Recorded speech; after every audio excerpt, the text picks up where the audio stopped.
मीराबाई नृत्य करती थी, पर मीराबाई का नृत्य कई लोगों को लगता था नाचने वाली आ गई है।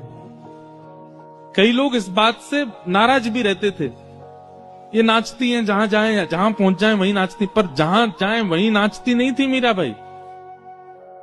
ठाकुर जी का रूप देख करके मीराबाई की स्थिति जब अपने आपे से बाहर हो जाती थी, जब अपने वश में उनका तन नहीं रहता था, तो नृत्य होता था उनसे। एक बार मीराबाई नृत्य कर रही थी और सब लोग दूर दूर हो गए थोड़े। कुछ लोगों को तो प्रेम समझ में आता था मीराबाई का, पर कुछ लोगों को नहीं आता था, दूर दूर हो गए। ये देखो जहां चाहती मैं नाचने लग जाती, ऐसा बोलने लगे लोग। पर तभी क्या हुआ, मंदिर में श्रीनाथ जी के सन्मुख सेवा कर रहे गुसाई जी ने जैसे ही मीराबाई को देखा नृत्य करते हुए, और उसके बाद जब ठाकुर जी को देखा, देख करके इतने प्रसन्न हो गए कि तुरंत ठाकुर जी की माला जी लेकर के बाहर अपरस अवस्था में ही दूर से किसी सेवक को बुलाया, बोले माला पहना दो मीराबाई को।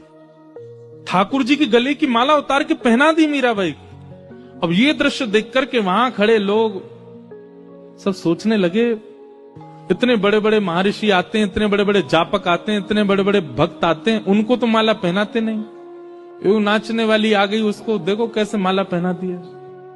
गुसाई जी बोले, बहुत ध्यान से सुनना, गुसाई जी क्या कहते हैं। गुसाई जी कह रहे हैं, तुमको नृत्य दिखाई दे रहा था, पर मैंने उस समय जो अनुभव किया वो मैं बताऊं। बोले मीरा जब नृत्य कर रही थी ना ठाकुर जी के आगे, उस समय मैंने मीरा को देखा, और मीरा को देखने के बाद जब मैंने ठाकुर जी को देखा, तो प्रसन्न मुद्रा में ठाकुर जी के दांत दिखाई दे रहे थे, इतने प्रसन्न हो रहे थे। ठाकुर जी के गाल ऐसे गोल गोल हो गए थे, नेत्र जो सदा नीचे रहते हैं वो ऊपर की ओर मीरा को देखने लगे थे। ठाकुर जी की भुजाएं सीधी सी हो गई थी। एक क्षण के लिए ठाकुर जी इतने आनंद में आ गए थे। इसका मतलब है कि मीरा नृत्य नहीं करती है, मीरा नाचती नहीं है, मीरा को ठाकुर नचाता है। वो अपनी तन की स्थिति से जब परे हो जाती है तब नृत्य प्रकट होता है।